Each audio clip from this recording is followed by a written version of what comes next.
Hi all. I'm going to be reading the first half of my short story Self-Destruct. I'm really grateful to be included in a really stellar table of contents and my first time in Omenana. Self-Destruct. Summer had come and gone, and the extreme chill of winter had skipped right past autumn. Zen stood at his balcony window looking out at the grey city skyline. He had used his last government voucher of the month 2 minutes ago to place a grocery order. He would have to apply to the local food bank to replenish some of the basics, if they had any left. But that was a task for later. Right now, he would wait to see what the day held for him, if anything. Drone delivered meant he hadn't gone out or seen anyone for the past few months when stricter lockdown measures were implemented around the wider metro area. He didn't mind though. It was better indoors anyway, and out from the unbearable cold in the city since the seas encroached and brought the extremes. He didn't have a sea view, even from this tower block on the top of the ridge, but he knew the stadium arches would be peeking out of the rough Durban waters below the rising sun. Divers willing to risk the riptides and erratic currents coming from Mozambique had made sure the structure, submerged 5 years ago when the levels had risen by 20 meters, had remained untouched by demolition crews. A new reef, they had said. But, like all outdoor movement, diving was prohibited during lockdown. Everything was prohibited if it meant going outside your home or living quarters. Home, cell. 2 major viruses had made cities rally to get their people indoors, safe but with at least most able to work remotely and survive. Health issues had strained hospitals. Psychological issues had quadrupled. People had died from malnutrition, psychosis, and the viruses.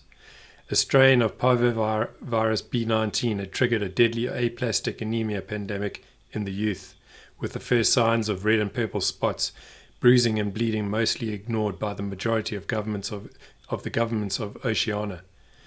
The lack of blood bank supplies, let alone matching bone marrow transplants, made it near impossible to stem the red wave of infections. Zen felt alone, not just because of the isolation, but because of the contacts missing. People missing from his life. It was difficult to imagine anything before this. Who was it he had been in contact with that he felt the loss now? His parents? His sister? He had been absent to those who should have been dear to him. He hadn't really seen them when they were alive. Really seen them. Did dead people see him? Here Zen was, a survivor. But for how much longer? And for how much longer could he or anyone else stand it? He turned to look at the flat filtration unit molded into the ceiling in the middle of the apartment, and then checked the air controller on his mobile app. A few paces into the room and he was standing under the gentle hum of the device, imagining the fresh air circulating around him. The apartment block's central purification, air conditioning, ventilation, whatever you thought it was, had been upgraded along with the rest of the city. Roughshod work by whoever it was who got the cheap-ass tender. Thankfully, the metro grid powered the system because his pay-as-you-go electricity had been off since before May, with winter right on its heels. But at least his solar chargers lined up on the windowsill kept his devices powered. Otherwise, there would be no connectivity with the outside world and no possibility of being able to work, if work ever came. How many free power online petitions had he signed in the past, and still it wasn't accessible to the masses?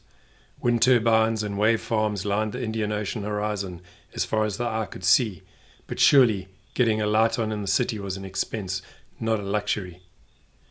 Mounting tensions, festering in private chats had spilled out into the mainstream.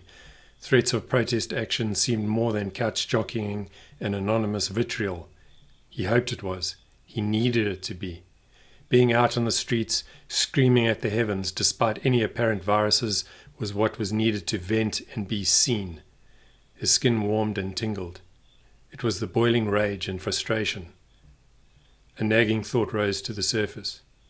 Or was it the virus? His phone beeped. Delivery.